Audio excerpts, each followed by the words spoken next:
ओम गुरुर्ब्रह्मा गुरुर्विष्णु गुरुर्देवो महेश्वराय गुरु साक्षात परब्रह्मा तस्मै श्री गुरुदेव नमः। आप सभी को प्रणाम। भगवान आदि श्री शंकराचार्य जी को प्रणाम। जगत गुरु भगवान श्री कृष्ण को प्रणाम। हम पढ़ने जा रहे हैं आदि शंकराचार्य जी द्वारा रचित प्रकरण ग्रंथ विवेक चूड़ामणि, जो एक साधक के लिए अति महत्वपूर्ण है।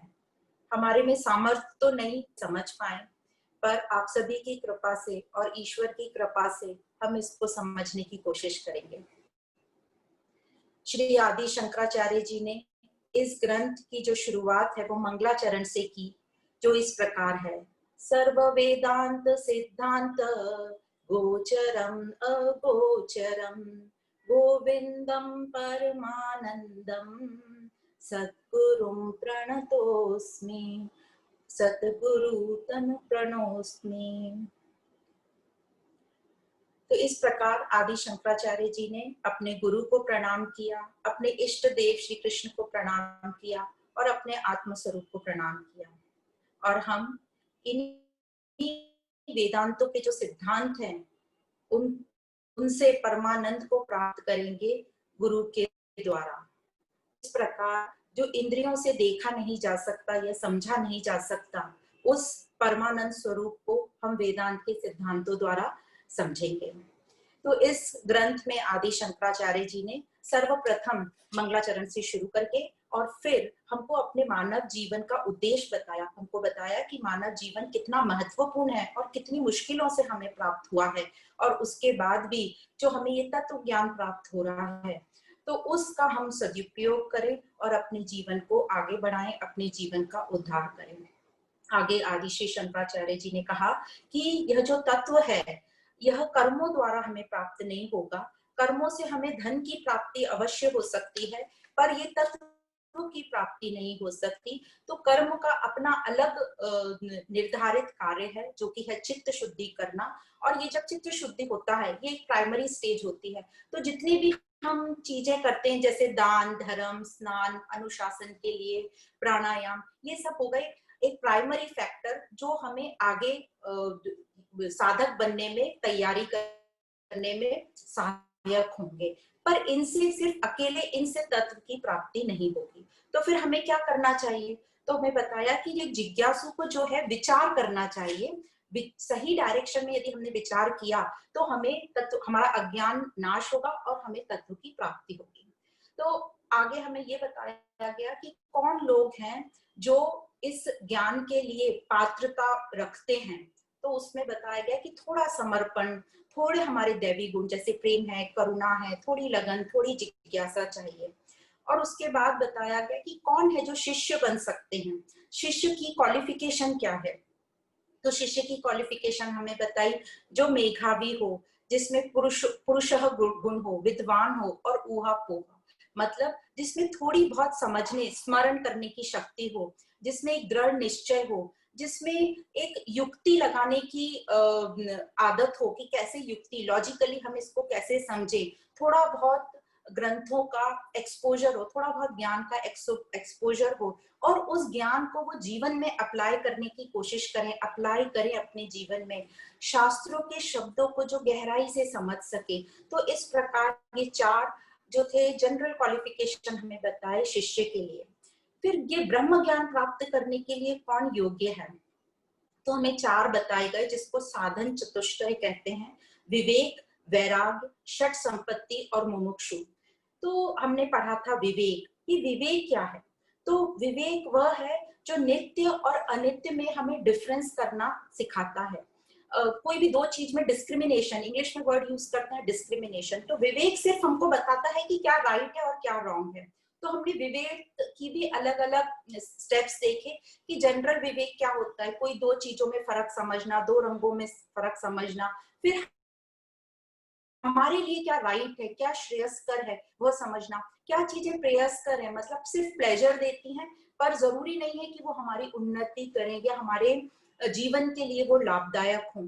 तो श्रेयस्कर क्या है और प्रेयस्कर क्या है, तो राइट क्या है, रॉन्ग क्या है, तो उस हिसाब से मुझे अपने जीवन में चॉइसेस करने का निश्चय कराता है विवेक। और विवेक में फिर बताया जो ब्रह्म सत्य जगत मिथ्या जान ले, तो ये आखिरी स्टेज विवेक की होगी जब हम ब्रह्म सत्य जगत मिथ्या मतलब सत असत में डिफरेंस करना सीख जाएं, नित्य और अनित्य वस्तु में डिफरेंस करना सीख जाएं, तो ये बताता है विवेक। अब जो विवेक जब पूरा परिपक्व हो जाता है, पूरा पक जाता है, तो उसका जो रिजल्ट होता है वो होता है वैराग्य।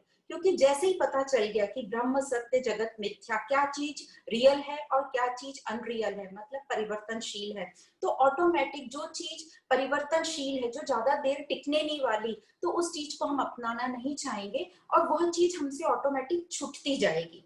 तो इस प्रकार हमारा डिटैचमेंट होता जाएगा, वैराग्य जिसको कहा जा रहा है, अनासक्ति।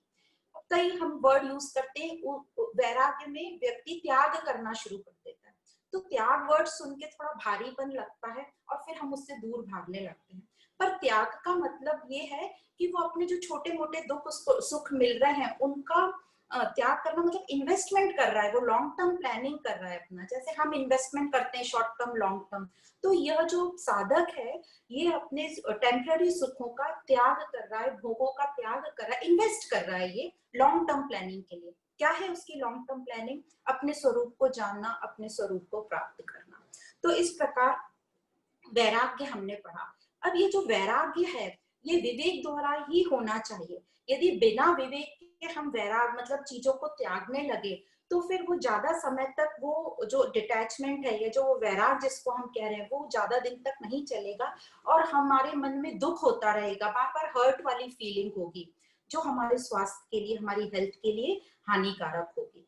तो जब विवेक द्वारा हम नित्य अनित्य और ब्रह्म सत्य का अभ्यास पक्का हो जाएगा तो आपो आप ही आसक्ति हो जाएगी, मतलब जो चीजें जरूरी नहीं है वो हमसे छुटने लगेंगी, छूट जाएंगी।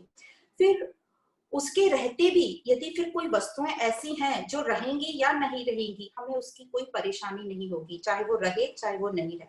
पर हम सब तो संसार में रहते हैं तो हम सबको छोड़ तो नहीं सकते, पर जिसकी जरूरत नहीं है उसको हम हटा सकते हैं और जिसकी जरूरत है उसको फुल यूज कर सकते हैं। और जिसकी जरूरत है वो कभी हमारे पास ना भी रहे तो भी हम परेशान नहीं होंगे, बिना शिकायत करे उस चीज को समय पर लाने की कोशिश करेंगे।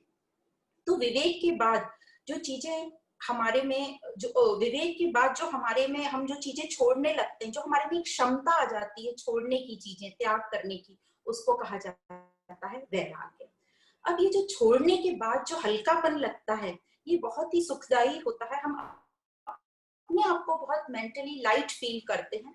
जैसे एक बहुत ही सिंपल सा एग्जांपल हम सबने देखा होगा कि जब भी हम कोई फ्लाइट में ट्रैवल करते हैं या इवन ट्रेन में भी, और जब हमारा जो बैगेज है वो बैगेज ड्रॉप हम कर देते हैं, जो एक्स्ट्रा सामान, सिर्फ एक हमारा छोटा सा पर्स हम अपने हाथ में रखते हैं और सब बैगेज बैगेज बेल्ट पे डाल देते हैं, तो वो डालने के बाद हम कितना लाइट फील करते हैं, हम अपने आप को एकदम ऐसा लगता है कि अब हम कहीं भी जा सकते हैं, कुछ भी कर सकते हैं और हल्कापन फील होता है। तो ये जो हल्कापन हमें फील होता है ये कोई परिस्थिति देश काल पर निर्भर नहीं करता, ये हमारे वैराग्य, ये त्याग की क्षमता पर डिपेंड करता है। अब कैसे पता चलेगा कि हमारे में वैराग्य आ रहा है? तो सबसे पहले तो पता करने की जरूरत ही नहीं है, ऑटोमेटिक हमें अपने आप महसूस होने लगेगा और हो सकता है हमारे आजू बाजू वाले लोग भी हमें बताने लगेंगे कि अब आजकल आप ऐसा कर रहे हो, पर जरूरी नहीं। पर फिर भी यदि करना है तो यदि हमारे में किसी चीज को लेके भय है, डर है, खास करके मृत्यु को लेके, तो समझ लेना कि वैराग्य अभी नहीं आया है। क्योंकि वैराग्य और भय, डर साथ साथ कभी नहीं रहते। वैराग्य वाले को तो समझ गया कि अनित्य है और क्या नित्य है, तो उसे मृत्यु से क्या, जब मृत्यु से ही डर नहीं लगेगा तो उसे किसी भी चीज से भय नहीं लगेगा। तो यदि आपके अंदर भय है तो अभी वैराग्य नहीं आया है। अब जो साधक होता है उसकी ऐसी तैयारी होती है कि जब भी मृत्यु आए, कभी भी, अभी किसी भी क्षण, तो वो आराम से अपने शरीर को बाय कर सकता है और बिल्कुल भी भय रहित, निर्भय रहता है।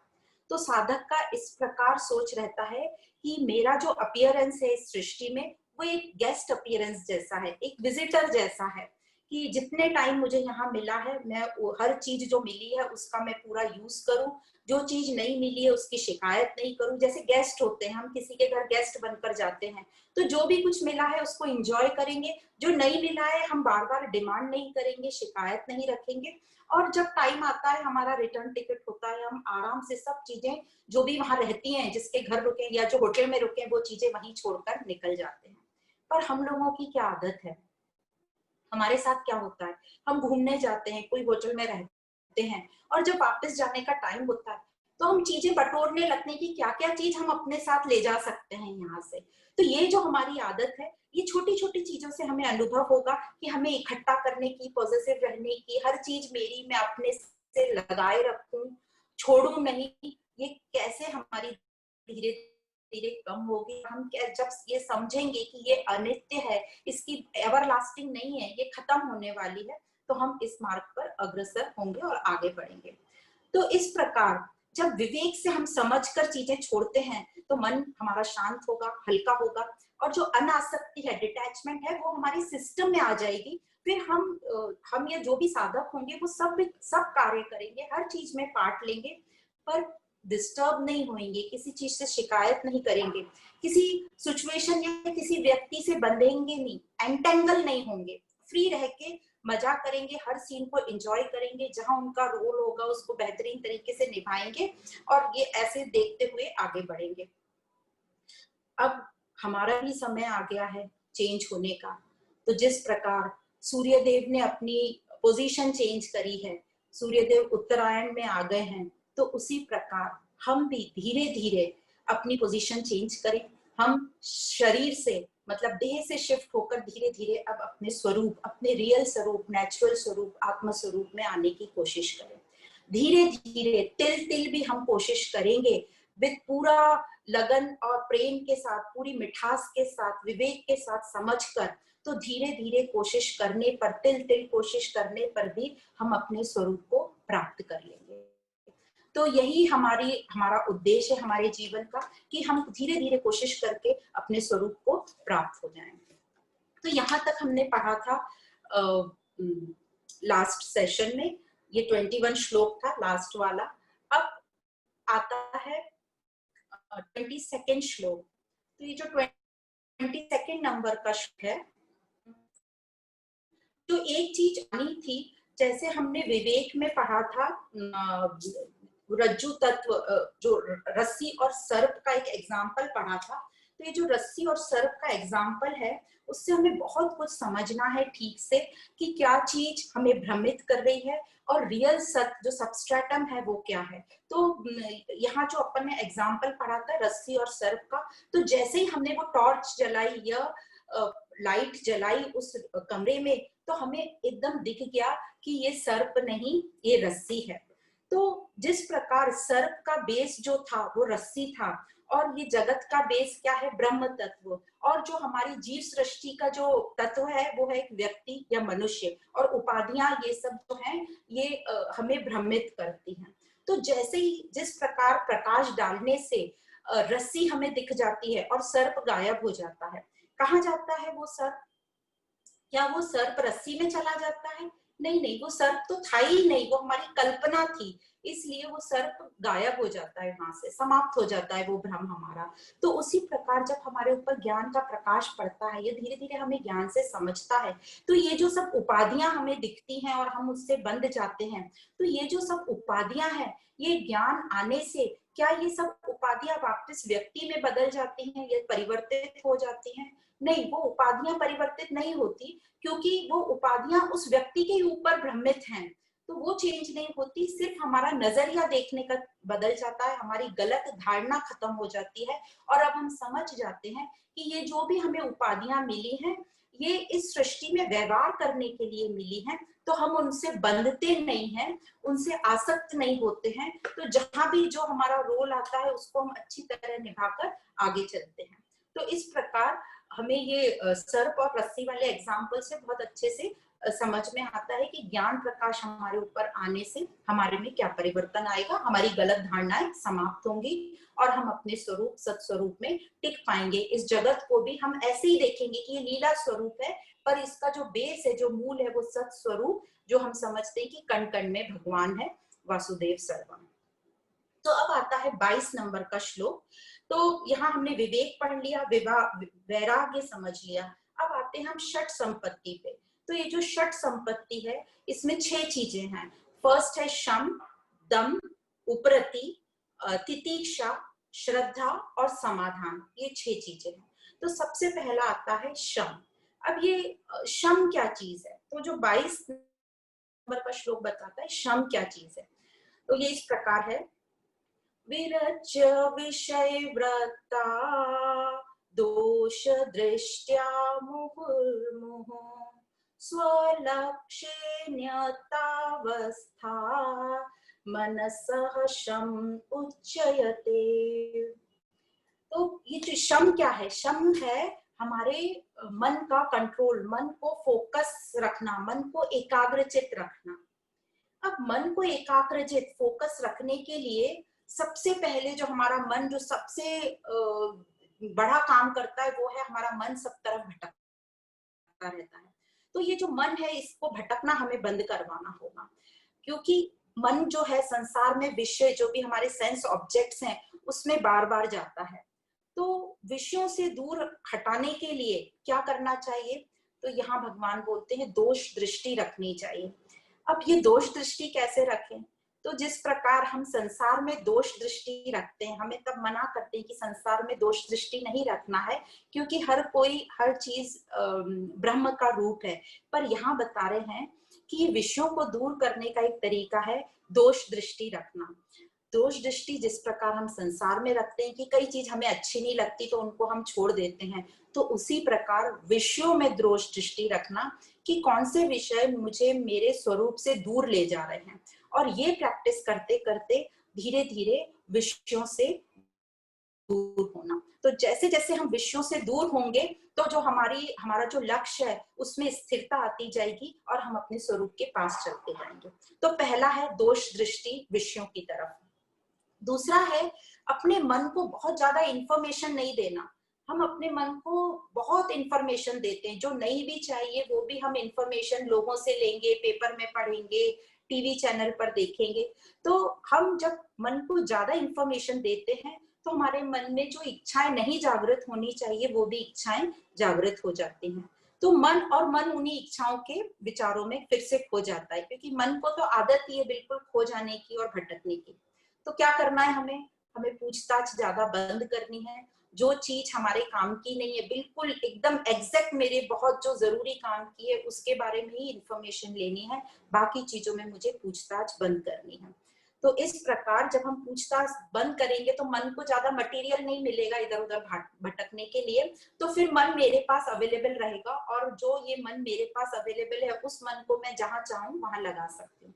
तो 2 चीजें हुई, दोष दृष्टि और मन को ज्यादा इंफॉर्मेशन नहीं देना। और तीसरी है कि हमें बार बार इच्छाएं तो होती रहेंगी, क्योंकि इतने बरसों से आदत है, हमें जो भी चाहिए हम वो जल्दी से ले लेते हैं, जल्दी से खा लेते हैं या जल्दी से चले जाते हैं।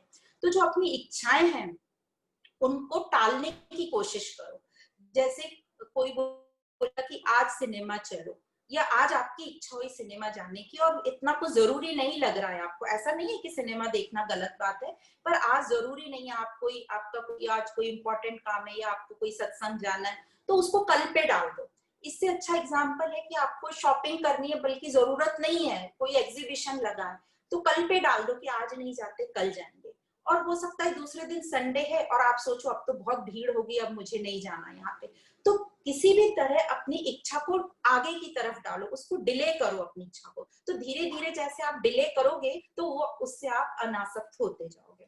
जिस प्रकार हम एग्जाम टाइम में करते हैं, कोई कल हमारा एग्जाम है और आज हमें कोई कहीं जाने को बोले तो हम बोलते नहीं एग्जाम के बाद चलेंगे। तो उसी प्रकार से हमको अपनी इच्छाओं को थोड़ा सा पीछे डालना है, जो जरूरी नहीं है, जो एकदम जरूरी नहीं है। तो इस प्रकार और हमारा मन हमारे लिए अवेलेबल होगा। और चौथी बात, बार बार अपने जीवन को का मूल्यांकन करना, मतलब इवेल्युएट करो अपनी जीवन को कि क्या मेरी लाइफ में जो मैंने उद्देश्य सेट किया है, उद्देश्य निर्धारित किया है, वो कितना महत्वपूर्ण है और क्या मैं उसके लिए उचित प्रयत्न कर रही हूँ। तो हफ्ते में एक बार या 3 दिन में एक बार अपनी डायरी में लिखो कि मेरे जीवन का जो भी लक्ष्य बनाया, अभी हम यहाँ लक्ष्य की बात कर रहे हैं हमारे स्वरूप को प्राप्त करना, तो उसके लिए बात करो कि क्या मेरे अपने जीवन में मैं उस तरफ से मेरी उस तरीके से मेरी लाइफस्टाइल चल रही है। तो जितना हम ज्यादा अपने से बात करेंगे कि मैं अपने उद्देश्य की तरफ जा रही हूँ या नहीं जा रही, तो हमारे पास एक लिस्ट आ जाएगी कि हम कहाँ कहाँ दूर जा रहे हैं अपने स्वरूप से। तो इस प्रकार हम काम करते जाएंगे तो हमारा मन जो है पूरा हमारे कंट्रोल में रहेगा। अब ये जो मन है मुझे मेरे लिए अवेलेबल मिलेगा, और अब ये जो हम मन को बोलते हैं, अब हम इस मन के राजा हो गए। अभी तक हम इस मन के गुलाम थे, जो ये मन बोलता था वैसा हम करते थे, पर अब हमने इस मन को अपने कंट्रोल में ले लिया और हम मन के राजा हो गए। अब ये जो मन है ये एकाग्रचित होगा, क्योंकि इसकी बहुत सारी चीजें कट गई, हमने इच्छाओं को डिले कर दिया, विषयों को छोड़ दिया, तो इस और हमने ज्यादा इंफॉर्मेशन नहीं दी इस मन को। तो अब मन के पास काम क्या है, जो अपना उद्देश्य है, तो उसकी तरफ वो एकाग्रचित होगा। तो एकाग्रचित होगा अपने उद्देश्य की तरफ। और दूसरा अनासक्त होगा, डिटैच होगा। किस डिटैच होगा? जो चीजें मेरे लिए जरूरी नहीं है, जो अनित्य चीजें हैं, जो प्रयस्कर चीजें हैं, उससे वो धीरे धीरे डिटैच होने लगेगा। अब यह जो मन है किसी भी चीज में, विषय में ज्यादा भटकेगा नहीं इधर उधर। और ऐसे मन की सेटिंग को, ऐसे मन की क्षमता को शम कहते हैं, इसको शम कहा जाता है। तो ऐसा मन जो चिंतन करे, मतलब कॉन्टेम्पलेशन, चिंतन करे, ऐसे मन के तप को शम कहा जाता है। चिंतन करे, चिंता नहीं। तो ये चिंता क्या है? तो हमारे मन को हमें चिंतन करना सिखाना है, न कि चिंता करना। तो ये चिंता क्या चीज है? तो चिंता समझने के पहले हम ये समझ लें कि ये जो परिवर्तन है ये सृष्टि का नियम है। हम चाहें या नहीं चाहें, सृष्टि का नियम है परिवर्तन। तो हमारी क्या इच्छा होती है? जो सुख वाली स्थिति है वो बनी रहे, कहीं चली ना जाए, उसकी हमें चिंता होती है। और जो दुख वाली परिस्थिति आ गई, वो क्यों आ गई और जल्दी चली जाए, ये हमारी दो चिंताएं रहती हैं। पर यह जब हम ज्ञान प्राप्त करते हैं तो हमें समझता है कि ये संसार तो परिवर्तनशील है, ये ऐसे ही चलेगा। तो जो साधक होता है वो सुख बना रहे ऐसा कभी कल्पना नहीं करता, या इसकी चिंता नहीं करता, और दुख चला जाए ऐसा विचार नहीं करता, क्योंकि उसको पता है ये तो परिवर्तनशील है, दुख आया है तो जाने के ही लिए आया है। तो इस प्रकार वो अपना विचार रखता है और चिंतन करता है, चिंता नहीं करता। तो यह था शम। अब शम तो हो गया, मन को हमने काफी कुछ अपने कंट्रोल में कर लिया। अब नेक्स्ट क्या है? तो नेक्स्ट जो दूसरी क्वालिटी षट संपत्ति में आती है वो है दम। तो ये जो मन को हम इस लेवल तक लाए हैं एकाग्रचित, इस मन को थोड़ा हमें जब तक ये पक्का नहीं हो जाता, उसको हमें इस स्टेज पे रखने के लिए कुछ एक वातावरण बनाना पड़ेगा, और उसी के लिए थोड़ा दम लगेगा। तो ये 23वें श्लोक में आता है, ये दम क्या है? तो ये इस प्रकार है। विषये भये परावर्त्या स्थापनं स्वस्वगोलके उभयेषाम् इन्द्रियाणां सदमः परिकीर्तितः बहियानालम्बनं वृत्तेर एषो उपरतिरुत्तमा। इस श्लोक में दम और उपरति दोनों आए हैं। तो सबसे पहले हम दम पढ़ते हैं, दम क्या है? तो जैसे बताया, इस जो मन को हमने तैयार किया है, इस मन को अपने लेवल पर रखने के लिए जब तक ये मन थोड़ा सेट नहीं हो जाए, थोड़ा पक्का तैयार नहीं हो जाए, हमें इसको संभाल के रखना है, और उसके लिए दम लगता है। क्योंकि ये जो बाहर की चीजें हैं, बाहर के विषय हैं, ये तो बहुत आते ही रहेंगे, बहुत सी चीजें जो हमको मिलती रहेंगी और हमारी इंद्रियों को बाहर की ओर खींचेंगी। तो हमें क्या करना है? एक सिंपल चॉइस है। यदि हमें ऐसा मौका मिलता है कि कोई ऐसी चीज आ गई और हम वहां से हट जाएं, तो हट जाने की चॉइस है, तो सबसे पहले तो धीरे से वहां से हम हट जाएंगे। पर कई बार हमको हटने की चॉइस नहीं रहती। तो जब हमें हटने की चॉइस नहीं रहती तो हमें क्या करना है? तो जो इंद्रियों के जो विषय हैं, जो हमारी इंद्रियां हैं, जो भी 10 इंद्रियां हैं, ज्ञान इंद्रियां और कर्म इंद्रियां, तो ये जो इंद्रियां जिस विषय, जिस सब्जेक्ट पे, जिस ऑब्जेक्ट पे जाती हैं, उनको वहां से यू टर्न करके और अपने अपने स्थानों पर बिठा के रखना है। अब ये ऐसे समझने में थोड़ा सा डिफिकल्ट लगता है, पर जब हम प्रैक्टिस करेंगे तब हमें समझ में आएगा। जैसे कोई सीन हमने देखा और हमें लग रहा है कि ये हमारे काम का नहीं है, हम उसको देखेंगे पर कुछ ज्यादा उस पर टिक्का टिप्पणी नहीं करेंगे, उस दृश्य को अंदर नहीं ले जाएंगे, और जो हमारी आंखें हैं उनको अपने स्टेशन पे ही, वहीं पर उसकी जो बाउंड्री है वहीं टाइट करेंगे और अपनी सोच को इधर उधर नहीं जाने देंगे। तो इंद्रियों को विषयों से यू टर्न करके अपने अपने स्टेशन पर जमा के रखना, उसी को बोला है गोलकों। अपनी अपनी इंद्रियों का एक एक अपना अपना स्टेशन रहेगा, वहां पे उनको जमा के रखना, बिना तंग हुए और अनुशासन से, मतलब डिसिप्लिन से। बिना तंग हुए मतलब जब हमें विवेक आ जाएगा तो फिर हम तंग नहीं होंगे, हमारे साथ वैराग भी है अभी, तो विवेक वैराग जब रहेगा तो हम ज्यादा तंग नहीं होंगे। इसलिए विवेक बहुत पक्का चाहिए, और जैसे ही विवेक पक्का होगा तो वैराग ऑटोमेटिक आएगा। अब हम अपनी इंद्रियों पर ये काम कर रहे हैं, तो बिना तंग हुए, अनुशासन से। अब डिसिप्लिन की यहाँ बात आई है। बहुत लोग डिसिप्लिन से डरते हैं, अनुशासन से डरते हैं, पर बिना अनुशासन कोई भी काम ठीक तरीके से नहीं होता। थोड़े वक्त तक ठीक ठाक हो जाता है, पर वो लंबे समय तक टिकता नहीं है और अपने गंतव्य स्थान तक नहीं पहुंचता। तो जब हम अनुशासन की बात करते हैं, कई लोगों को लगता है इतना क्या अनुशासन रहना, इतना क्या डिसिप्लिन में रहना, कोई हम आर्मी में थोड़ी ना रह रहे हैं, हम तो अपने घरों में रह रहे हैं, अपनी लाइफ को एंजॉय करना चाहिए, जीवन तो मिला ही खाने पीने के लिए, जैसा मन है वैसा जियो।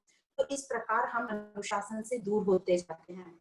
फिर जब जीवन में कोई ऐसी झटका लगता है या कोई ऐसी घटना घटती है कि हमारी जो जीवन की गाड़ी है वो पूरी पटरी पर से नीचे उतर जाती है, और तब हमें अनुभव होता है कि अनुशासन हमारे लिए कितना जरूरी है। और जो अनुशासित रहता है और उसकी गाड़ी पटरी पर से उतरती है, पर वो अनुशासित रहता है इसलिए जल्दी से अपनी गाड़ी को पटरी पर ले आता है। जैसे आप देखेंगे जितने भी महान लोग हैं, जितनी भी महाआत्माएं हैं या सक्सेसफुल लोग हैं, इवन संसार में जो जिन्होंने बिजनेस में सक्सेस किया या कोई भी फील्ड में सक्सेस किया है, उन सब की यदि आप जीवनी पढ़ोगे तो एक चीज सब में कॉमन मिलेगी, और वो है अनुशासन। वो बहुत ही, हर कोई सेल्फ डिसिप्लिन थे और अपने काम बहुत ही तरीके से करते थे, टाइम के बहुत पाबंद थे। इसलिए अनुशासन होना हमारे जीवन में बहुत महत्वपूर्ण रोल प्ले करता है। अब जिस प्रकार हम घर बनाते हैं या ऑफिस बनाते हैं, तो हम उस घर में बनाने के पहले या शिफ्ट होने के पहले सारे सेफ्टी मेजर्स रखते हैं, जैसे फायर एक्सटिंग्विशर लगाया या स्विच कंट्रोल लगाया, कैमरा लगाया, ताकि हमें कहीं किसी चीज से हानि हो तो ऑलरेडी हमारे पास चीजें मौजूद है कि हम अपने आप को सुरक्षित करें। दूसरा, हम अपने घर को बहुत व्यवस्थित रखते हैं, ऑर्गेनाइज रखते हैं, सिस्टमैटिक रखते हैं। जो लोग सिस्टमैटिक नहीं भी होते, वो अपने घर में किचन में दो चीजें तो बहुत अच्छे से रखते हैं, जैसे गैस जलाने के लिए लाइटर जगह पर मिलेगा आपको, और दूसरा जो हम इंसेक्टिसाइड जैसे कॉकरोच मारने के लिए या कुछ स्प्रे रखते हैं, वो खाने के साथ नहीं रखते, उसको थोड़ा दूर रखते हैं। तो ये दो चीजें हमें ये बताती हैं कि हमें ये अपनी इंद्रियों को पहले से तैयार करके रखना चाहिए। जैसे हम अपने घर में फायर एक्सटिंग्विशर रखते हैं, कैमरा लगाते हैं कि हमें कोई दुविधा आए तो हमारे पास, और हम पुलिस का नंबर, फायर स्टेशन का नंबर बिल्कुल हैंडी रखते हैं। तो इस प्रकार अपनी इंद्रियों को पहले से ही कंट्रोल करके रखना है, डिसिप्लिन में रखना है, अनुशासन में रखना है। दूसरा, जिस प्रकार हम किचन में अपनी कैसे रसोई बनाने के बाद पूरे बर्तन ठीक से साफ करके उनको ढंग से जमा देते हैं पोंछ के, ताकि हम जब नेक्स्ट लंच या डिनर कुकिंग के लिए आए तो सब चीज हमें तैयार मिले, तो उसी प्रकार अपनी इंद्रियों को अपनी अपनी जगह व्यवस्थित हमें लगा देना है, ताकि हम जब चाहें, जब हमारी जैसी इच्छा हो, उन इंद्रियों को हम यूज कर सकें। पर अभी तो हमारी इंद्रियां ये कंट्रोल में नहीं है। हम क्या करते हैं, हम कहीं भी गए थोड़ा ज्यादा खा लेते हैं, या घर में भी कुछ अच्छा बना तो हम ज्यादा खा लेते हैं। हम शॉपिंग को गए, जो चीज नहीं चाहिए वो भी ले लेते हैं, सेल लगा है ज्यादा शॉपिंग कर लेते हैं। ज्यादा सो लेते हैं, हम ज्यादा टीवी देखते हैं, हम पार्टीज में गए तो इतना डांस करते हैं कि गए थे रिलैक्स करने पर आते हैं थक कर, 2 दिन तक हम और रिलैक्स करते हैं। हम ज्यादा बोलते हैं, तो ये सब चीजें हमें ज्यादा ज्यादा करना आता है, हम उस चक्रव्यूह में चले जाते हैं, पर उस चक्रव्यूह से बाहर कैसे निकलना वो हमें नहीं आता। तो वो बैलेंस हमें सीखना है, वो हमें ये ज्ञान सिखाता है कि कैसे अपने ऊपर बैलेंस रखना है, अपनी ज्ञान इंद्रियों पर, अपनी कर्म इंद्रियों पर। तो जैसे इसके लिए अभ्यास लगता है, प्रैक्टिस लगती है। तो ज्ञान इंद्रियां हैं, जैसे देखना है, रसना है, स्वाद लेना है, ये सब जो ज्ञान इंद्रियां हैं उनको हमें संभाल के रखना है। सबसे अच्छा एग्जाम्पल देखने का है, जो भी हमें सीन बाहर दृश्य दिखे, ज्यादा उस पर टिक्का टिप्पणी हमें नहीं करनी है। हमसे कोई वो रिलेटेड है तो बात करनी है, नहीं तो जितना चुप रह सके हम उतना अच्छा है। सुनना है दूसरा ज्ञान इंद्री, तो जो भी हम सुन रहे हैं, जो हमारे काम की चीजें उसको हमें अंदर ले जाना है, जो हमें काम की चीज नहीं है उसको हमें डिस्कार्ड करना है। तो इस प्रकार देखने और बोलने पे हमें नियंत्रण करना है, सुनने पे, और बोलना जितना कम से कम हो सके उतना हमें बोलना है। और जो हमारी जिह्वा है वो 2 काम करती है, एक कर्म काम बोलने का काम करती है, कर्म इंद्री हो गई, और एक टेस्ट लेने का, रसना, दूसरी ज्ञान इंद्री हो गई। तो एक जीभ पर भी हम कंट्रोल कर ले तो हमारे 2 काम यहाँ पर निश्चित होते हैं। अब ये कैसे होगा? ये अभ्यास से होगा। हमें हर दिन अपनी प्रक्रिया पर देखना है कि हम कितना कहाँ कहाँ अपने स्वरूप से दूर ले, हमें कौन सी चीज दूर ले जा रही है। तो ये जो आध्यात्मिक यात्रा है, ये साल में 1 महीने की यात्रा नहीं है, ये हर दिन की यात्रा है। इस प्रकार हमें अपने हर दिन अपने ऊपर, अपनी लाइफ पर ध्यान देना है कि हम ऐसे कौन से काम कर रहे हैं जो हमें अपने स्वरूप से दूर ले जा रही है। तो इसलिए इंद्रियों को घोड़े के नाम घोड़ा बोलते हैं। जैसे आपने वो महाभारत युद्ध में देखा होगा, तो पूरे रथ को डिस्क्राइब किया, उसमें घोड़ों को इंद्रिया बोला है, और घोड़ों की जो लगाम है वो भगवान श्री कृष्ण के हाथ में दे दी है अर्जुन ने, ताकि इंद्रियों को हम उस लगाम से जितना चाहे टाइट और लूज छोड़ सके, जब जब हम चाहें तब। तो इस प्रकार हम अपनी इंद्रियों को कंट्रोल करेंगे तो हमारी एनर्जी वेस्ट नहीं होगी। अभी हमारी बहुत एनर्जी वेस्ट हो जाती है, और इसी को कहते हैं हमारे मन का लीकेज। हमने मन तैयार कर लिया, पात्रता तैयार कर ली, पर मन में अभी भी कहीं कहीं कहीं कुछ ब्रेकेज है, छेद है। तो हम जो भी ज्ञान डाल रहे हैं और ये इंद्रियां उसको गलत गलत जगह यूज करके हम उस ज्ञान को, हमारा लीक हो जाना है बाहर, इसलिए हमारी प्रोग्रेस जल्दी नहीं हो रही। तो अपनी इन ज्ञान इंद्रियां, कर्म इंद्रियों पर पकड़ होना, इसी को कहते हैं दम।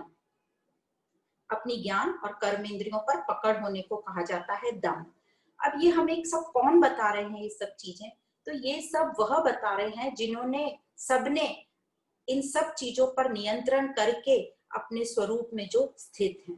तो यह जो है बहुत ही बेसिक क्वालिटी है जो हमको चाहिए, और इसका नाम था दम। अब जो तीसरी क्वालिटी है वो है उपरति, उपरामता के नाम से जानी जाती है। अब ये उपरामता क्या है? तो इंद्रियों को हमने कंट्रोल कर लिया, दम लगाकर रोक लिया, फिर भी हमारे जो मन में इतने बरसों से जो विचार आते रहते हैं, इतने बरसों से जो हमारे मन में आसक्ति है, आसक्ति के विचार जो उत्पन्न होते हैं, वो हमें परेशान करते हैं। तो इन विचारों को, ये आसक्ति वाले विषयों के जो विचार हैं, जो हमें अपनी एकाग्रता से दूर ले जाते हैं, उन विचारों को रोकने का नाम उपरामता है। तो क्या करें इन विचारों का? ये तो आते रहेंगे। तो एक सबसे अच्छी एक्सरसाइज है कि इन विचारों को नकार दो, इनको एंटरटेन ही मत करो। और जिस चीज को आप एंटरटेन नहीं करते हो तो उसका क्या होता है, वो अपने आप चली जाती है, अपने आप समाप्त हो जाती है। तो हमारे मन से ये चीजें ऑटोमेटिक हट जाएंगी, जिन चीजों को हम ध्यान नहीं देंगे। तो इस प्रकार एक छोटा सा दृष्टांत जो हमने भगवत गीता में भी सुना था कि नेगेटिव विचारों से हम कैसे ऊपर आए। तो एक दृष्टांत था कि एक व्यापारी के घर एक पंडित, जो अपने आप को पंडित समझता था, बार बार उनके घर जाता था। तो जब वो पहली बार पंडित व्यापारी के घर गया, तो जो व्यापारी था उसने उस पंडित का बहुत स्वागत किया, 4 तरह के पकवान खिलाए, चाय नाश्ता कराया और बहुत आवभगत की। थोड़े दिन बाद वो पंडित फिर से उस व्यापारी के घर गया, तो जो आवभगत थी उसमें 50% कटौती हो गई थी। फिर वो तीसरी बार गया तो सिर्फ उसको सिर्फ चाय और बिस्किट ही मिला। फिर वो चौथी बार गया तो सिर्फ चाय मिली। पांचवी बार गया तो सिर्फ पानी उसको ऑफर किया और जल्दी जल्दी उसको टाटा बाय बाय किया। और जब पांचवी बार छठी बार जब वो आया तो जो व्यापारी था वो पेपर पढ़ता रहा, उसने उस पंडित की तरफ देखा ही नहीं। तो क्या हुआ, वो पंडित चुपचाप बैठ के चला गया और फिर बाद में उसने आना बंद कर दिया। अब व्यापारी की बच्ची खिड़की में से जब उसने लास्ट सीन देखा तो उसने अपने पिताजी से कहा कि अरे वो पंडित जी आए थे और आपने उनकी तरफ देखा नहीं तो वो चले गए। तब वो पिता ने अपनी बच्ची को बोला कि ये जो नेगेटिव थॉट्स हैं इनको ऐसे ही नकारना पड़ता है, इनको जितना एंटरटेन करोगे वो आपके उतना पीछे लगते हैं। तो ये बात थी कि कैसे हम अपने जो भी हमारे विचार, जो काम के विचार नहीं है, उनको एंटरटेन नहीं करें, उनको पैम्पर नहीं करें तो वो अपने आप चले जाते हैं। तो जिस प्रकार यहाँ शास्त्रों में एग्जाम्पल ऐसा देते हैं कि जिस प्रकार हम दर्पण में देखते हैं और दर्पण से हट जाते हैं तो दर्पण पर कोई चिन्ह नहीं रह जाता, तो उसी प्रकार मिरर की, दर्पण की तरह संसार के विषयों को देखो ताकि मन पर उसका असर नहीं पड़े। सोचो मन मेरा दर्पण है और ये विषय मेरे मन में दिख रहे हैं, पर मन वहां से हटा, विषय सामने से निकल गई या मैं हट गई तो कोई उसके ऊपर छाप नहीं है, कोई चिन्ह नहीं है। पर अपने मन को यदि कैमरा देख के कि मैं सारे बाहर की जो सीन है अपने अंदर समेट लूं और अपने अंदर संजो के रखूं तो हम एक कैमरा बन जाएंगे, फिर हमारे चित्त पर वो सारे विषय छप जाएंगे। तो हमें कैमरा नहीं बनना है, हमको दर्पण बनना है। तो हमेशा याद रखो अपने मन को दर्पण की तरह रखो। तो ये जो उपरांता की हम बात कर रहे हैं कि हमें नकारना है, जो विषय संबंधित जो भी विचार आ रहे हैं, जो मुझे अलग अलग जगह भटका रहे हैं, उनको मुझे नकारना है, एंटरटेन नहीं करना है, तो फिर मेरा मन खाली रहेगा मेरे लिए। तो उपरांता को इस तरीके से भी समझ सकते हैं, अपने दोनों हाथों से, अपने दोनों हाथों को जोड़कर ये समझो कि इस तरीके से मैंने अपनी सारी इंद्रियों को समेट लिया। हाथ को जोड़कर इन सभी इंद्रियों को समेट कर और हर तरफ से समेटकर, हर विषय से समेटकर वर्तमान में रहते हुए, प्रेजेंट में रहते हुए, ये जो दोनों हाथ हैं ये बता रहे हैं कि हम किसी को समर्पित हो रहे हैं। तो अपने गुरु को या अपने इष्ट को समर्पित हो जाओ कि मैं अपनी सारी इंद्रियों को सब विषयों से हटाकर आपके सामने वर्तमान में खड़ा हूं और मैं आपको समर्पित कर रहा हूं ये सब, और आपके द्वारा मैं अपने स्वरूप को जानूंगा। तो इस तरीके से हम समझ सकते हैं कि अपनी सब इंद्रियों को हम सब विषयों से हटाकर अपने इष्ट देव या अपने गुरुदेव के सामने समर्पित कर दें। इससे हमारा अहंकार भी खत्म हो जाएगा और एक समर्पण भावना आएगी और हमें ये याद दिलाएगा कि हमें अपनी इंद्रियों को इधर उधर भटकने नहीं देना है। तो जिस प्रकार हम घरों की सफाई करते हैं, अपने कबर्ड्स की सफाई करते हैं, जो चीज हमें नहीं चाहिए होती है या साल 6 महीने से यूज नहीं की होती है उनको हम डिस्कार्ड करते हैं निकाल कर, उसी प्रकार हमें मन की सफाई करनी है। पर मन की सफाई हमें जल्दी जल्दी करनी है, ताकि मन में हमारी ज्यादा कचरा या कोई ऐसे विषय नहीं रह जाए जो मेरे स्वरूप के निकट जाने से के बीच में आ रहे हैं। तो इसको कहा जाता है उपरामता। तो मन को जो कौन से विचारों से फ्री करना है, जो विचार विषय में हमें लगा रहे हैं, गलत डायरेक्शन में लगा रहे हैं, उन विचारों से फ्री करना है हमें, तो उसको कहते हैं उपरामता। अब जो नेक्स्ट है वो है तितीक्षा। तितीक्षा अगले श्लोक में बताया गया है। ये तितीक्षा क्या है, तो इस प्रकार कहा है, सहनम सर्व दुखानां अप्रतिकार पूर्वकम चिंता विलाप रहितम सा तितीक्षा निगद्यते।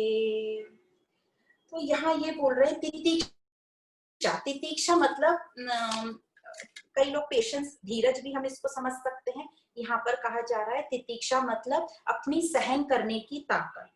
तो जो भी सिचुएशन आए, अच्छी बुरी, पॉजिटिव नेगेटिव, हानि लाभ, तो ऐसे सब जो द्वंद्व वाली, ड्युअलिटी वाली सब चीजों का नाम लिया है, जो भी सिचुएशन आए उसको सहन करो बिना शिकायत करे। पर क्यों हम सहन करें इसको? तो ये जो सहन है ये हमें अच्छे से समझना है, क्योंकि हम गलत चीजें सहन करने लगते हैं। तो सबसे पहले तो सहन करेंगे, समझ कर सहन करना है। समझ के साथ साथ हमें एक तप करना है, एक तपस्या करनी है। वो तपस्या क्या होगी? ईश्वर के प्रति धन्यवाद, कि जो भी कुछ मैं आज हूँ, जो भी मेरी लाइफ है, उसके लिए मैं आपको धन्यवाद। कोई भी छोटी पॉजिटिव चीज भी हमारे जीवन में, उसके लिए ईश्वर का धन्यवाद। अब पहली आती है समझ। तो समझ, क्या समझना है हमको?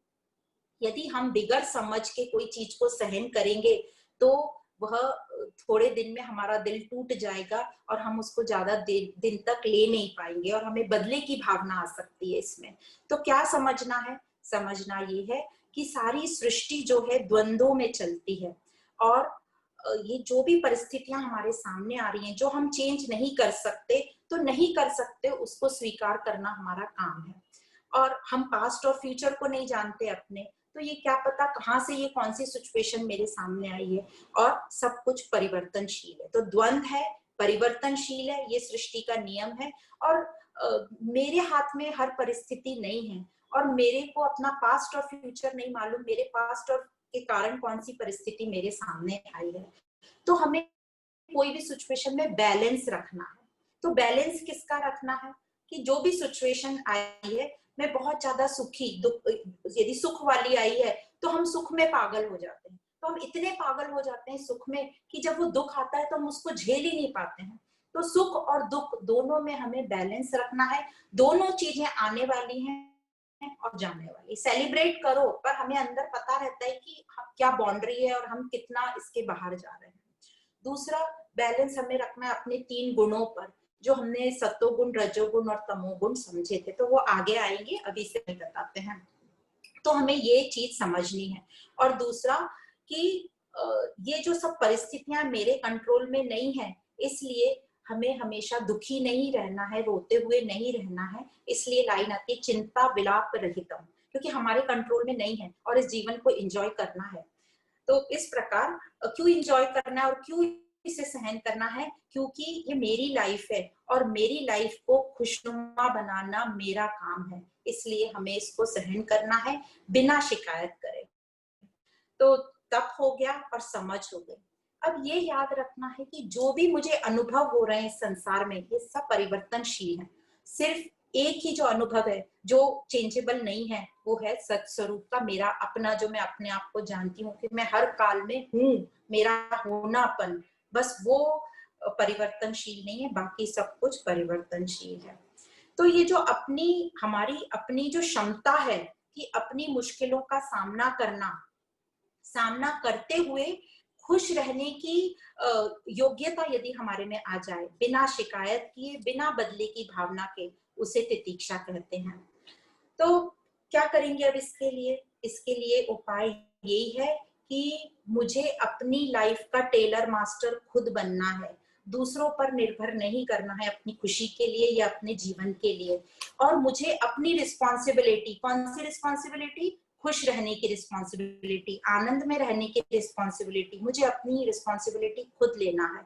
क्योंकि कर्म सिद्धांत से मुझे ये समझ में आ गया है, ये पता चल गया है कि आज जो भी स्थिति मेरे सामने है वो मेरे ही कर्मों का रिजल्ट है। इसलिए जो ब्लेम करना, मैं दूसरों पर दोष डालती हूँ कि मेरी जिंदगी उसके कारण खराब है, वो दोष डालना बंद होगा। और साथ ही मुझे अपने जीवन को स्वीकार करने की आदत होगी। जीवन को मतलब अपने आप को स्वीकार करने की, क्योंकि ये मेरी लाइफ है। तो जो साधक है ये हर सिचुएशन को बिना विचलित हुए, बिना पैनिक हुए, बिना रिजेक्ट किए स्वीकार करता है, एक्सेप्ट करता है।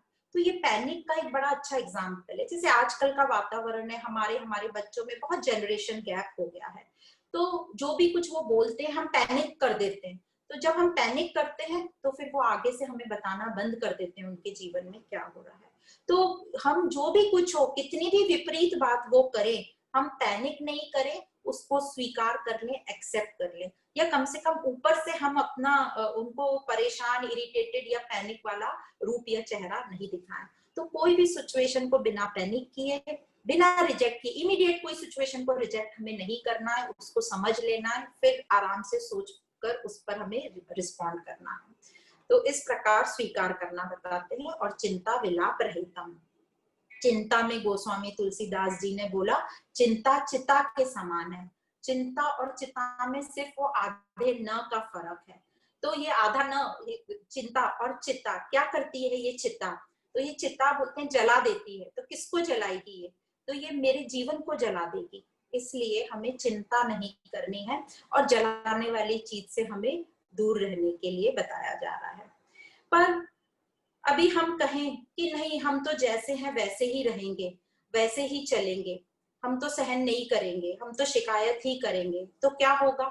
होगा ये कि हम परेशान होंगे, हमेशा चिंता में रहेंगे। और जैसे बता दिया चिंता चित्ता समान है, इसलिए वो क्या जलाएगी? हमारे शरीर को, हमारी हेल्थ खराब होगी और हमारा आजू बाजू का माहौल खराब होगा। तो लाइफ को भी ये स्वीकार नहीं है, क्योंकि ये जो प्रकृति है वो तो अपने नियम कानून से चलती है।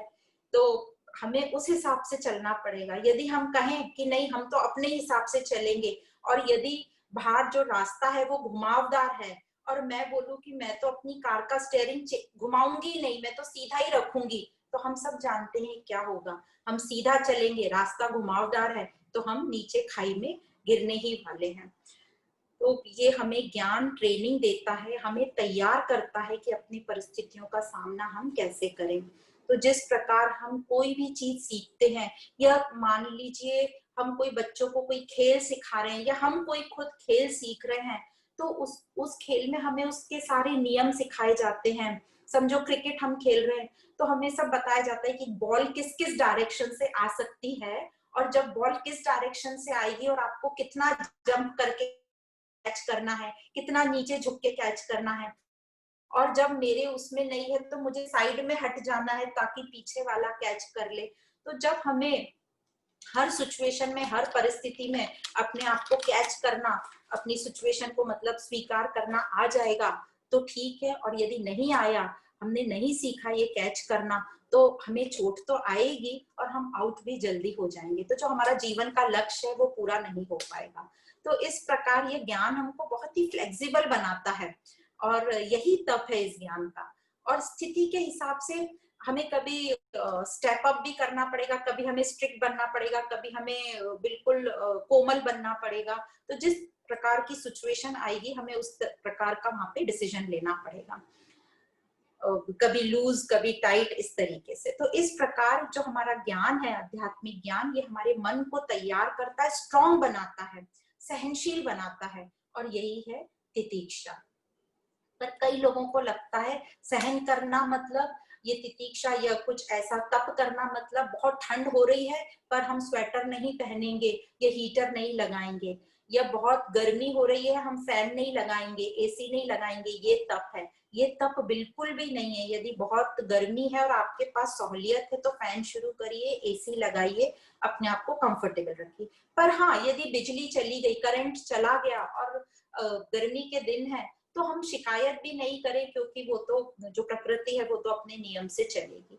तो इस प्रकार हमें तितीक्षा समझ में आती है कि ये क्या चीज है, और इसको हम धीरजता से ले। तो तितीक्षा का मतलब सहन करना, और धीरजता से हम समझें, पेशेंस जिसको बोलते हैं। तो विथ प्रैक्टिस ये हमारे में आ जाएगा।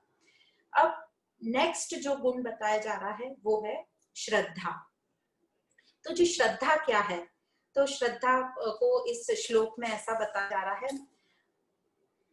शास्त्रस्य गुरुवाक्यस्य सत्य बुद्ध्यावधारणं सा श्रद्धा कथिता सद्भिः यया वस्तु उपलभ्यते। मतलब शास्त्रों एवं गुरु वचनों से, गुरु वचनों से इन शास्त्रों के सिद्धांतों को जब हम ठीक से समझेंगे, शब्दों की गहराई को ठीक से समझेंगे, तो हमें जो तत्व है, तत्व वस्तु मतलब हमारा जो स्वरूप है, वो प्राप्त होगा। अब यहाँ पे जो बताया कि शास्त्रों और गुरु वचनों पर विश्वास का नाम श्रद्धा है, और उसको हमें स्वीकार करना है। यह जो श्रद्धा है, यह हमारी बुद्धि की एक विशेष क्षमता है, जो हमें अपने लक्ष्य के प्रति विश्वास, समझ, लगन, निष्ठा और प्रेम दिलाती है। और इस लक्ष्य के प्रति जो साधन है, इस लक्ष्य को जो प्राप्त करने की यात्रा है या साधन है, उनके प्रति भी हमें प्रोत्साहित करती है और लगन और निष्ठा दिलाती है। तो श्रद्धा किस किस पर होनी चाहिए यहाँ पर जो बताया जा रहा है, सबसे पहले तो शास्त्रों के वचनों पर श्रद्धा होनी चाहिए, और शास्त्रों के वचनों पर और गुरु के वचनों पर। तो दो चीजों पर श्रद्धा बताइए, शास्त्र वचन और गुरु वचन। और शास्त्रों में क्या बताया जा रहा है? शास्त्रों में ब्रह्म स्वरूप सत्य को बताया जा रहा है, तो उस सत्य के प्रति श्रद्धा।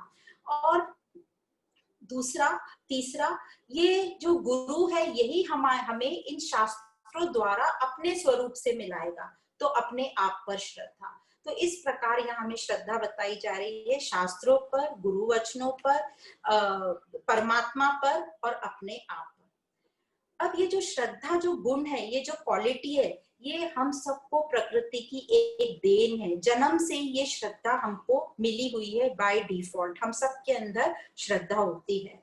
पर आम तौर पर हमारी जो श्रद्धा है ये थोड़ी फीकी पड़ जाती है, फीकी रहती है, क्योंकि हमने ये शास्त्रों का जो अध्ययन जो है ठीक तरीके से नहीं किया होता। सिर्फ जो हमने कहानियों में सुन लिया बड़े बुजुर्गों से, या किताबों में थोड़ा बहुत पढ़ लिया, कहानी की किताबों में, या कभी कोई सिनेमा में देख लिया, अभी टीवी सीरियल में देख लिया, कुछ मीडिया से जो हमने सुन लिया, उसी के आधार पर हम चलते हैं। तो इस प्रकार ये हमारा जो ज्ञान है शास्त्रों का आधा अधूरा है, और वो भी अलग अलग माध्यम से, अलग अलग मीडिया से। तो जो हमारी ज्ञान की जो कड़ियां है, ये जो अध्यात्म के जो वचन है, ये ठीक से कड़ियां जुड़ नहीं पाती। तो जुड़ नहीं पाती तो ये जो हमारी श्रद्धा जो थोड़ी बहुत थी वो भी खत्म होने लगती है। तो इसके लिए क्या रास्ता है?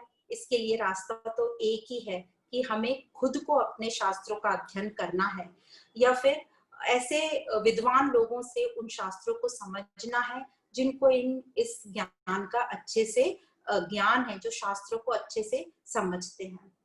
अब कई बार लोग क्वेश्चन पूछते हैं आधा अधूरा पढ़कर, तो वो पहले से ही अपनी बिलीफ बना के आते हैं कि ये क्या समझाएंगे भगवान को, साइंस ने भी तो भगवान को अभी तक नहीं समझाया, तो ये क्या प्रूफ कर पाएंगे। तो अहंकार वश ये अपने से क्वेश्चन पूछते रहते हैं, तो उनको पता है कि ये कोई लॉजिक नहीं दे पाएंगे इस तरीके से। और हमको ऐसा लगता है कि जो लोग शास्त्र पढ़ते हैं उनको लगता है ऐसे 2 मिनट में, आधे घंटे में वो कैसे उनको परमात्मा समझाएं। कुछ टाइम दें, अपने जीवन के कुछ साल दें इन शास्त्रों को समझने में, तो वो श्रद्धा उनकी गहरी हो पाएगी। अब हम अपने जीवन में भी देखते हैं कि कितनी चीजों पर हम बिना प्रूफ देखे, बिना उसकी जानकारी लिए, बिना चेक करिए उस पर विश्वास कर लेते हैं। तो सबसे पहले तो हम जो मेडिसिन लेते हैं, दवाइयां लेते हैं, डॉक्टर बोल देता है हम खा लेते हैं, कभी भी हमने थोड़ी ना उसको जाके केमिकल टेस्टिंग की है, चेक किया है, नहीं, विश्वास है हमको और हम ले लेते हैं। उसी प्रकार साइंटिफिक कितनी चीजों को हम मान लेते हैं कि एटम है, मॉलिक्यूल है, वायरस है, बैक्टीरिया है, हम किसी ने चेक थोड़ी ना किया माइक्रोस्कोप में जाकर या लैब में जाकर, पर विश्वास है, मान लेते हैं। ऐसे ही हमारे टीचर्स को बचपन से लेके आज तक उन्होंने जो पढ़ाया हमने मान लिया, उस पर क्वेश्चन नहीं रेज किया कि इसको लॉजिकली प्रूफ करके बताओ कौन सी किताब में, कौन से साइंटिस्ट ने 2+2 4 कैसे होता है, ऐसे कभी क्वेश्चन नहीं किया, वो विश्वास के आधार पर हमने मान लिया। रोजमर्रा की जिंदगी में हमने सब्जियों को जो जिसने बोला वो खाना शुरू कर दिया। हाँ, फिर हमें रिजल्ट उसके मिल जाते हैं कभी कभी, पर पहले तो हम विश्वास कर लेते हैं और वो करना शुरू करते हैं। फिर हमारे रिलेशंस पे कितना विश्वास होता है, हमें कितनी श्रद्धा होती है अपने माँ बाप पर, अपने टीचर्स पर, अपने गुरुजनों पर। तो जब हम इतनी श्रद्धा विश्वास इतने लोगों पर रख सकते हैं बिना प्रूफ देखे, तो फिर हम शास्त्रों पर क्यों नहीं विश्वास कर सकते, उन पर हम श्रद्धा क्यों नहीं रख सकते। थोड़ी श्रद्धा करके, थोड़ा टाइम डालकर उनको हम पढ़ें, तो ये हमारी श्रद्धा आगे बढ़ जाती है। कई बार ऐसा भी देखा जाता है कि लोग, हम क्वेश्चन पूछते हैं तो बोलते हैं बस शास्त्रों में कहा है, शास्त्रों में कहा है। कुछ रीति रिवाज जो आज के युग में नहीं भी चलते तो बोल देते हैं शास्त्रों में कहा है, पर कौन से शास्त्रों में कहा है? क्योंकि शास्त्र भी अलग अलग प्रकार के होते हैं, कुछ युग धर्म के होते हैं, कुछ सनातन धर्म के होते हैं। जो सनातन धर्म के वो हमेशा एप्लीकेबल होंगे, पर युग धर्म के जो होंगे वो चेंज होते रहेंगे। हो सकता है आज के 100 साल पहले जो चीज लागू होती थी वो आज की प्रकृति में लागू ना हो। तो इस प्रकार हमारा शास्त्रों पर हम ही अपना टाइम नहीं दे रहे हैं समझने के लिए, इसलिए हमारी श्रद्धा कमजोर हो जाती है। सबसे इजी चीज तो जो हम कभी कहीं, आजकल तो जीपीएस का जमाना है, नहीं तो हम कभी कहीं जाते थे, रास्ते में किसी से पूछते थे कि भाई ये मकान नंबर 46 कहाँ मिलेगा, और जो व्यक्ति बता देता था हम विश्वास कर लेते थे और वहां चले जाते थे। तो हम रास्ते पे चलते हुए आदमी पर विश्वास कर लेते हैं, पर अपने शास्त्रों पर विश्वास क्यों नहीं कर पाते, ये क्वेश्चन हमारे मन में आना चाहिए। तो इस प्रकार अपने शास्त्रों को अध्ययन करें, इस पे टाइम दें। तो ये जो श्रद्धा है, ये हमारी वह क्षमता है जो शास्त्रों का महत्व जानने में हमारी मदद करती है, जो मुझे शास्त्रों के तरफ आकर्षित करती है, जो मुझे ज्ञान की तरफ प्रोत्साहित करती है, और जो जिससे मुझे तत्व की प्राप्ति होती है, मैं अपने स्वरूप को स्पष्टता से देख पाऊं और समझूं, ये है श्रद्धा। तो इस प्रकार ये श्रद्धा वो क्षमता है जो हमें आगे तक ले जाएगी, और श्रद्धा होगी तभी हम इसमें टाइम डालेंगे। हम खुद भी देखते, जो चीज में हमें श्रद्धा होती है संसार की चीजों में, उसको हम कैसे भी करके पा लेते हैं। तो शास्त्रों में हमें अध्ययन करेंगे तो हमारी श्रद्धा और बढ़ेगी, और वो श्रद्धा हमें आगे तक अपने स्वरूप तक पहुंचने में काम आएगी। अब आता है छठा गुण, जो है समाधान। समाधान जैसे शब्द ही हमें समझ में आ रहा है, समाधान मतलब तृप्त की फीलिंग, तृप्ति की फीलिंग, कंटेंटेड फीलिंग। अब हमारे पास शम है, दम है, उपरामता है, तितीक्षा है, श्रद्धा है, ये 5 हमारे पास हैं। अब ये जो 5 हैं, अब ये छठा आ रहा है समाधान। तो ये जब पांचों हमारे पास होंगी तो नेचुरली साथ में हमारे पास विवेक और वैराग्य भी है। तो ये सब साथ में जब चलेंगे तो काफी हद तक हमारे में समाधान मतलब संतुष्टि की फीलिंग होगी।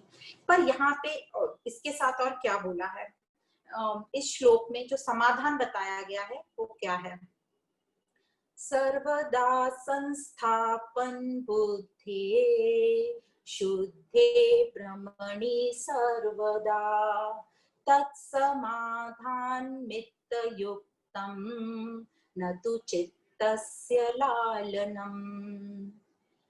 वो ये कह रहे हैं कि अपनी जो बुद्धि है उसको ब्रह्म में स्थित कर कर रखना, मतलब सत्य पे फोकस करके रखना अपनी बुद्धि को। अब जब हमारी बुद्धि कहीं एक जगह कब फोकस हो सकती है, जब हमारी दूसरी चीजें सब, हम दूसरी चीजों से सेटिस्फाइड है।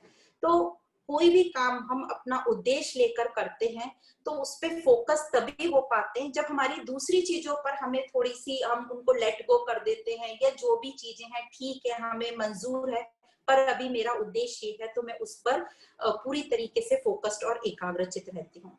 तो अपने मन को बहलाना नहीं है, बल्कि अपने उद्देश्य को प्राप्त कर तृप्त होने के लिए ये जो क्वालिटी बताई है समाधान।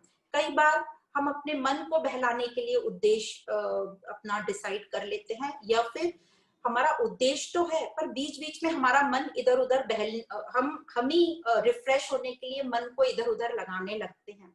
तो एक चीज और बोलिए, जब हमारा उद्देश्य बहुत पक्का है और मन किसी कारण से थक गया और हमें एक रिलैक्स चाहिए, कुछ रेस्ट चाहिए मन को, तो ऐसी जगह करना वो रिलैक्सेशन जो मन को कहीं और खींच के नहीं ले जाए, जो मन को और ना ज्यादा थकाए। तो यूजुअली हम ऐसी जगह चले जाते हैं जहाँ हमारी जो इंद्रियां हैं और इधर उधर भटकने लगती हैं, और जैसे बताया फिजिकली हम थक जाते हैं। तो ऐसी जगह हमेशा रिलैक्स करना जहां से मेरा मन फिर से तरावट, मेरा मन फिर से फ्रेश होके वापस अपने उद्देश्य की तरफ लग जाए और मन फिर से उद्देश्य की तरफ खिंचा चला जाए। तो जैसे हम एग्जाम में करते हैं, कोई रिसर्च वर्क जब लेते हैं, कोई भी जो हमारा काम होता है, तो जैसे समझो तब हम, जैसे कोई रिसर्च वर्क है या कोई एग्जाम है, तो हम घर में ये नहीं देखते कि हमारे कपड़े कैसे हैं, घर में खाना क्या बन रहा है, जो भी चीजें हमें मंजूर है, हमारा पूरा ध्यान अपने उद्देश्य की तरफ रहता है। तो और जो भी बाकी कुछ है उसमें हम बोल देते मेरे लिए अभी पर्याप्त है, मतलब मेरा उसमें समाधान है। तो इस तरीके से जब हम चलते हैं तो उद्देश्य पर काम करने के लिए हमारी बुद्धि बिल्कुल फ्री होती है, फोकस्ड होती है और एकाग्रचित हो जाती है। तो जो समाधान है, हमें अपनी सांसारिक चीजों से समाधान करना पड़ेगा कि मेरे लिए पर्याप्त है, पर मेरा मेन काम वो उद्देश्य वो है।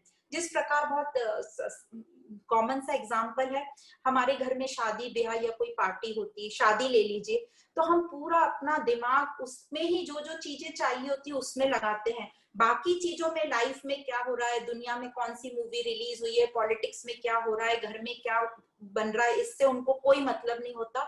हमारा फोकस पूरा अपने घर में जो तैयारी चल रही है, जो हमारा उद्देश्य है, उसमें लग जाता है। तो इस प्रकार जो हमारी दृष्टि जब उद्देश्य पर ही रहती है और तक तब रहे वो उद्देश्य पर, जब तक वो उद्देश्य को प्राप्त न कर ले, उसको कहते हैं समाधान।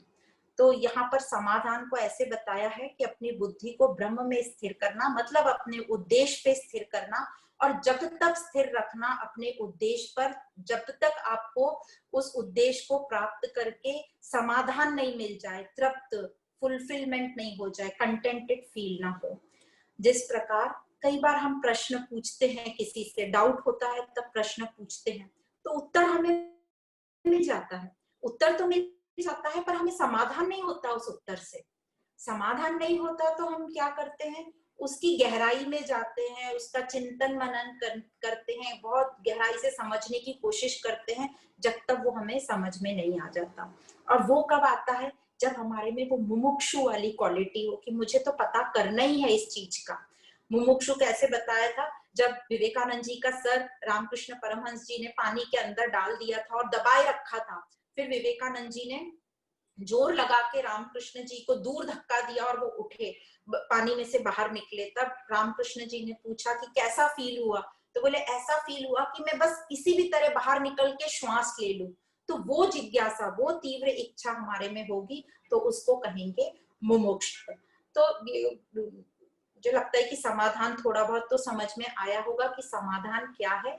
समाधान वो चीज है कि जब मैं अपने उद्देश्य को प्राप्त करके, उद्देश्य में भी मुझे जब तक मैं उस पे अड़ी रहूं, जब तक मुझे वो प्राप्त होके समाधान नहीं मिल जाए, और दूसरा मुझे बाकी चीजों में भी समाधान आ जाए कि जो भी मेरे पास चीजें हैं पर्याप्त हैं, मुझे अभी उसके बारे में ज्यादा नहीं सोचना है। भले ही लोगों को लगे कि इनका तो घर ठीक नहीं है, इनके पास तो कपड़े ठीक नहीं है, ये ठीक तरीके से रह नहीं रहे हैं, नहीं, पर हमारे लिए वो पर्याप्त है क्योंकि हमारा उद्देश्य अभी निश्चित है। तो इस प्रकार यहाँ तक हम आए हैं, षट संपत्ति हमने यहाँ पे पूरी करी, शम, दम, उपरामता, तितीक्षा, श्रद्धा और समाधान। तो हमको लगता है कि नेक्स्ट जो, ये तो हो गई षट संपत्ति, विवेक हो गया, वैराग हो गया, षट संपत्ति हो गई। अब जो चौथा है हमारा साधन चतुष्टय में, वो है मुमुक्ष तत्व। तो हम मुमुक्ष तत्व भी ले ही लेते हैं अभी। ये मुमुक्ष तत्व क्या है, तो जैसे अभी बताया, तीव्र जिज्ञासा, अपने उद्देश्य को जानने की तीव्र जिज्ञासा, या किसी भी चीज को जानने की तीव्र जिज्ञासा, तीव्र इच्छा हो, उसको मुमुक्षुता कहते हैं। तो कहा जाता है अहंकार से लेके हमारे देह तक जितने भी हमारे विचार हैं, वे सब हैं अज्ञानवश, गलत धारणाओं के कारण। तो ये गलत धारणाएं तो हम बहुत बार समझ चुके हैं कि ये गलत धारणाएं हमें किस किस चीज की हैं। तो हमें अपने बारे में मैं कौन हूँ की गलत धारणा है, फिर ये स्पिरिचुअलिटी क्या है, आध्यात्मिक रास्ता क्या है, उसके बारे में गलत धारणा है, परमात्मा कौन है उसके बारे में, ये संसार क्या है उसके बारे में। पर ये सब गलत धारणाएं हमारी कब समाप्त होंगी, जब हमें इस स्वरूप का बोध होगा, हमारी गलत धारणाएं समाप्त हो जाएंगी। और वो कब होगा, जब हमें मुमुक्ष तत्व होगा हमारे अंदर, उसको जानने की जिज्ञासा होगी। पर हमें ये जो ज्ञान हमें बताता है कि हमेशा अपने आप से क्वेश्चन पूछो कि मैं कौन हूँ जिसको इतनी प्रॉब्लम आ रही है। तो जब तक हम अपने आप से क्वेश्चन नहीं पूछेंगे कि मैं कौन हूँ, कौन है जो इतना दुखी सुखी हो रहा है, कौन है ये सोता है, कौन है जो जागता है, कौन है ये जो स्वप्न देखता है, तो जब तक हम ऐसे क्वेश्चन नहीं पूछेंगे, हमारी मुमुक्ष तत्व जो है बढ़ेगा नहीं। तो हमारी मुमुक्ष तत्व को हमें बढ़ाना है, और इन सब क्वेश्चंस का आंसर हमें ओवरनाइट या एक दिन में नहीं मिलता। धीरे धीरे धीरे धीरे जैसे हम शास्त्रों का अध्ययन करते रहेंगे, हमारी मुमुक्ष तत्व बढ़ता रहेगा, तो हमें ये चीजों के आंसर मिलते रहेंगे। हमें समझेगा कि ये जो मैं है, ये अहंकार जो उपाधि है, ये सत स्वरूप नहीं है, जो जिसे मैं अभी तक मैं कहते हुए आ रही थी। यह तो संसार के बंधन जो हमने पकड़ रखे हैं उसके कारण है। ये जो हम रिलेटिव वर्ल्ड में रहते हैं, सापेक्षता में रहते हैं, उससे हमें ये अहंकार आता है। पर मुझे अभी तक यह पता ही नहीं चल रहा था कि ये बंधन है क्या। मुमुक्षुता तो मतलब एक ये भी बोलते हैं जिसको हम स्वतंत्रता बोलते हैं, जब हमें बंधन से निकलने की तीव्र इच्छा होती है, फ्रीडम, स्वतंत्रता चाहिए, उसको भी मुमुक्ष तत्व कहते हैं। तो जब हमें यही नहीं पता रहेगा कि ये बंधन क्या है, तब तक हम उससे कैसे निकलेंगे। तो जिस प्रकार एक पंछी जो है उसको पिंजरे में जब बंद कर दिया जाता है तो वो उड़ना पूरी तरह भूल जाता है, उसका पिंजरा खोल दिया जाता है तो भी वो उड़ता नहीं है, उसे डर लगता है कि वो गिर जाएगा, वो खत्म हो जाएगा, उसको डर रहता है अपने आप को खत्म होने का। तो उस पंछी को ट्रेनिंग दी जाती है कि कैसे उड़ना है, उसको धीरे धीरे बाहर लाके उसको ट्रेन किया जाता है कि अरे तुम्हारे पास पंख है, तुम उड़ सकते हो, ये तो सिर्फ एक डर है, एक कल्पना है, हो गई है मन में। तो उसी प्रकार हम भी अपने आप को ये जो स्वतंत्र, जो हम है ही ऑलरेडी स्वतंत्र, पर हम अपने आप को भूल गए हैं। और यहाँ हमारे लिए ये जो शास्त्र है, ज्ञान है, ये हमें ट्रेन कर रहे हैं, ये हमें टेक्निक सब बता रहे हैं। ये जो साधन चतुष्टय से हमें सब टेक्निक बताई है कि कैसे हम इस बंधन से मुक्त हो सकते हैं। ये एक कल्पना ही है, मन की कल्पना ही है, बस मन के विचार हमें सही डायरेक्शन में ले जाने हैं, मन से सही सोच हमें निर्धारित करनी है। और जिस प्रकार से उस रस्सी पर हमें सर्प दिखा था और प्रकाश डालने से सर्प गायब हो गया और हमें रस्सी साफ साफ दिखाई दी, उसी प्रकार जब हमारा ये मुमुक्ष तत्व बढ़ता चला जाएगा तो हमें जो ज्ञान प्रकाश जो पूरा हमारे ऊपर हमारे में आएगा, और इस ज्ञान प्रकाश से जो हमें स्पष्टता आएगी, उससे हमें समझेगा कि ये सब धारणाएं थी, मेरे मन की कल्पनाएं थी। तो आगे कहते हैं आगे के श्लोक में कि ये जो मुमुक्षता है ये मंद भी हो, मतलब थोड़ी भी मुमुक्षता हो तो ये हमें आगे तक ले जाएगी।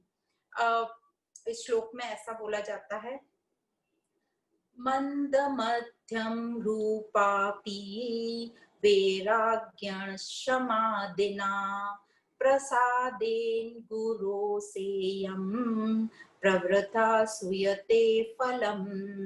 मतलब ये मुमुक्षता थोड़ी भी रहेगी, मंद भी रहेगी, तो ये हमें आगे तक ले जाएगी।